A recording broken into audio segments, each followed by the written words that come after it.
So let's talk about Zercher squats. Recently I've seen a lot more people doing these exercises in the gym, which is great. Zercher squats are a really nice squat variation, especially if we're wanting to decrease kind of axial load, because we can hold the bar closer to our hips in the elbow crease. So as we squat down, the bar stays much more over the kind of center of mass and it's really close to the body. So we decrease the torque a little bit there. It's a really nice movement for creating a lot of tension as well.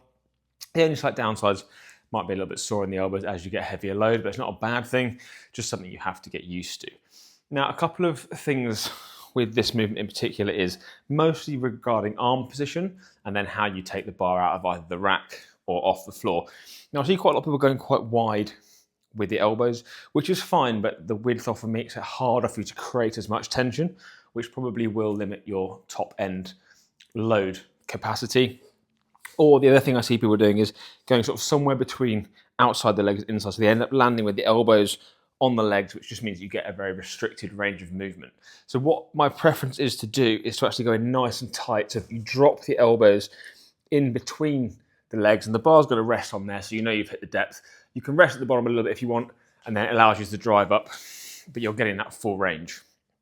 So from the floor, the way I would pick it up is take your squat stance, around about shoulder width. We're going to pick the bar up in the middle and then we're going to pop it just on the legs, just behind the kneecaps here. And you're going to just sit back into it. So the bar is going to be balanced here. You shouldn't have to put too much effort into it to hold it.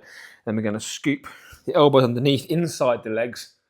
And then we're going to stand up. Hug that bar in nice and close and keep it in there as we squat down and all the way back up. So you should see that I'm getting a really decent range of movement here throughout the whole range. On the way back down, we can either reverse the movement, just put it down onto the floor, or you can get to here and you can just let it go. If we move it into a rack, again, you probably want the rack set up around about hip height so that we're not having to do too much faffing around when we get it. And either we can step, usually you want to back out of the rack with load. You don't really want to have to be guessing where it is on the way back. So again, same thing. Come in nice and tight with the hands so that we step up, take your steps back, and then we can squat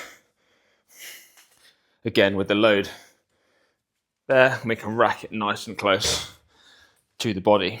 By way of demonstration, if I go slightly wider, not only is it hard for me to create a tension, but also, as you can see, if I hit here, I'm not getting anywhere near as much range as I do if I go in between the legs. And likewise, if I go out here, it's just really hard to hold, and it will also force the knees in a little bit, which arguably we don't really want to happen. We don't really want this to be forced. At the bottom, we want to stay nice and balanced. If the knees come in a little bit on the way up, absolutely fine. That's arguably normal, especially as the weight of the squat gets heavier.